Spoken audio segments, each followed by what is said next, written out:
guys, Dawson Weidrich here from Nerdy in Many Ways for the breakdown and review of episode 3 of Disney Plus's original, The Mandalorian. Now again, like my last two videos, I'm going to talk about some spoilers of this show, and so if you have not seen it, definitely go out, go get Disney Plus, go get the show Mandalorian, watch it, binge it, it's awesome. And so episode 3 is an emotional roller coaster, or at least it was for me, because Mando, I mentioned in episode 2, has found his way to get his ship back together. He's heading back to the planet where all the bounty hunters are and where he can collect his money and his reward. And he brings the baby Yoda, which is what we're going to call him, because, I mean, we really don't have anything else to call him. And, you know, he brings him to the person who gave him the job, and he gives the baby Yoda back. He collects his reward. And unlike you're supposed to as a bounty hunter, he asks what they're going to do with the child. And, you know, people, of course, are just like, you're not supposed to ask that. You're a bounty hunter. That's the bounty hunter law and code. And so he just kind of leaves it alone and decides to leave and collect his reward and use that smelt that was his reward to give himself more armor, which actually looks really, really cool. I really like how that looks. And you can tell he's so conflicted. I mean, you don't see the emotion on this guy's face because he's wearing a helmet, but somehow they were able to show you that emotion so well without facial expression, which is really impressive because, again, you can tell that he's so conflicted inside about what he has done and what he should do.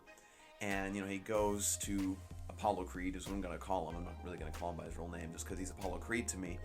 And he simply asks for his next job, which I think he was doing that to get his mind off of what he had just done. And, you know, he gets one, and you know, it still doesn't take his mind off of it. He's still very much conflicted, and when he gets into the ship and he realizes that the little ball that's on his little lever that Baby Yoda wanted to play with is off, he really starts to think.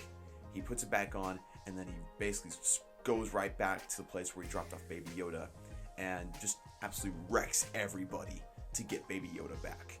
And it's absolutely awesome. But of course, this action is not unnoticed by the rest of the bounty hunters, because if you remember in my past videos, I mentioned that every single bounty hunter was given this tracking device for this species or this bounty being the Baby Yoda. And all of a sudden, you see all of their tracking devices start to beep because an alarm has been signaled that it is now loose again. And so basically, every single bounty hunter in this area is now after Mando. And this turns into an absolutely awesome showdown between Mando and all the different bounty hunters. And Mando does some cool maneuvering to get inside a cart to get himself some advantage and some cover. And then what's also really cool is during this battle, you get to see Mandalorians in action. Fellow Mandalorians come to the aid of Mando and just absolutely kick the trash out of people. And they just slaughter everybody.